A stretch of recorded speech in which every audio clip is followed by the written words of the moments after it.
সারা জীবন সাঁতরাই গেলাম, পার পাইলাম না।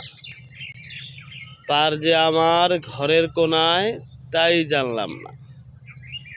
মায়ের সেবা করলেই যে জান্নাত পাওয়া যায়, এ কথাটি কোনোদিনও ঢুকলো না মাথায়।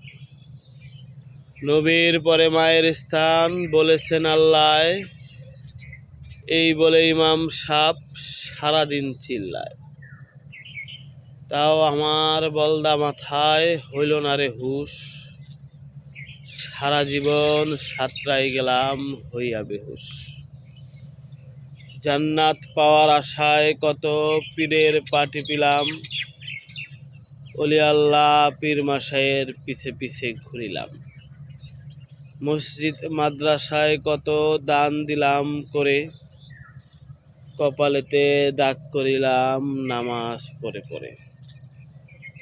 তাও আমার মনের ভিতর আসে না তো শান্তি, এই ভেবে তাহাজ্জুদের বিছানায় বসে কান্দি। এদিকে যে মাটি আমার না খেয়ে আছে তার ঘরে, এ কথাটি কবু নাহি আমার মনে পড়ে। জান্নাত পাওয়ার আশায় যদি মায়ের কাছে যেতাম, নিজের হাতে মায়ের একটু সেবা করিতাম, তাহলে আর জান্নাত আমার খুঁজতে যেতে হতো না। মায়ের পায়কে সবচেয়ে বড় জান্নাত মনে হতো। আহ, কত না ভালো হতো, আমার ঘরেই জান্নাত রইত। ধন্যবাদ।